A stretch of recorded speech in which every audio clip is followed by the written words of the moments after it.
Hello, எல்லாரும் எப்படி இருக்கீங்க? என்னோட பேர் சவண்ணா. நான் வெள்ளாட்டு இனத்தை சேர்ந்தவன். வெள்ளாட்டு இனத்துல சவண்ணா பிரீடுன்னு சொல்லுவாங்க.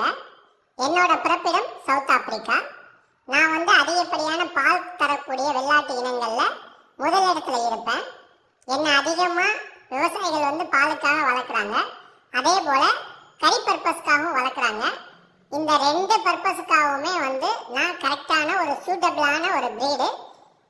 இந்த சவானா பிரீடை நீங்க வாங்கி வளர்க்கணும் அப்படின்னா கூடிய சீக்கிரமே ஏஜேஎஸ் கோட் ஃபார்ம்ஸ் இன்ட்ரோடக்ஷன் பண்ற ஏஜேஎஸ் இன்டகிரேட்டட் ஃபார்மர்ஸ் கம்யூனிட்டி கார்டன்ல வரப்போற 100க்கும் மேற்பட்ட பண்ணைகள்ல என்னையும் ஒரு பிரதான ஒரு பிரீடா எடுத்து அவங்க வளர்க்க போறாங்க. ஸோ யாருக்காவது என்னைய போல சவண்ணா பிரீட் எடுத்து வளர்க்கணும்னு ஆசை இருந்தா நீங்க தாராளமா ஏஜேஎஸ் கோட் ஃபார்ம்ஸை நீங்க கான்டாக்ட் பண்ணலாம். நன்றி, வணக்கம்.